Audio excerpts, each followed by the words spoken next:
Shalom everyone and welcome back to my YouTube channel.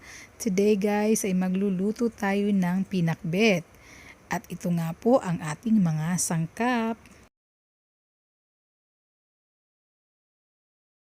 Simulan na natin. Igigisa nga natin ang ating bawang at sibuyas.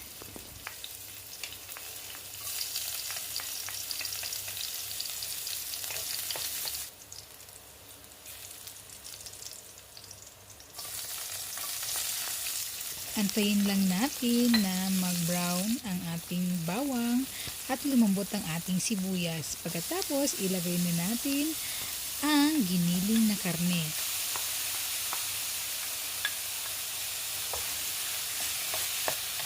Haluin lang natin hanggang sa maluto ang karne at pagkatapos ay gigisahin naman natin ang kamatis.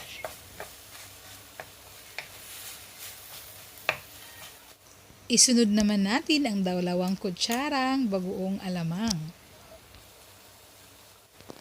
Igisa lang natin ito hanggang sa madurog ang ating kamatis. At ihalo natin ito sa nakatabing karne.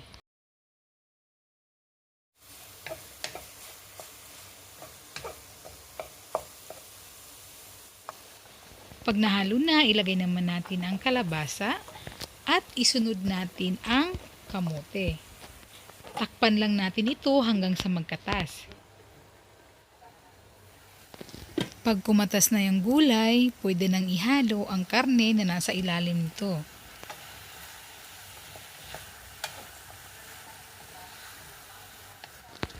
Makikita nyo dito na ang kamote at ang kalabasa ay naluto lang sa sarili niyang katas.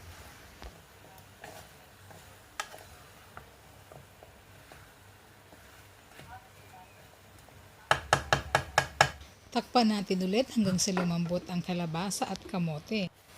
Isunod naman natin ang paglagay ng okra, sitaw at talong.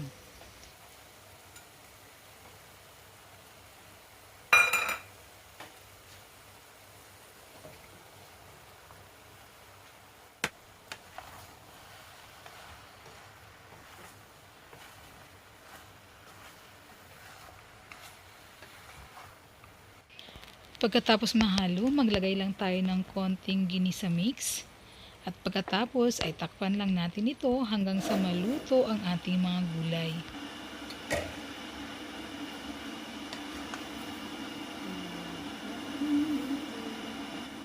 At panghuli ay ang paglagay ng black pepper para mas lalong sumarap ang inyong pinakbet.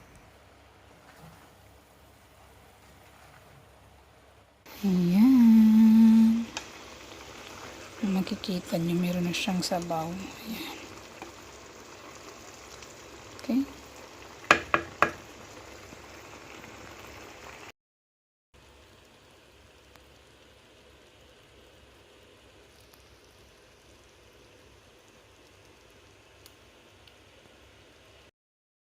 Maraming salamat sa inyong panonood at huwag kalimutang mag-subscribe sa ating channel.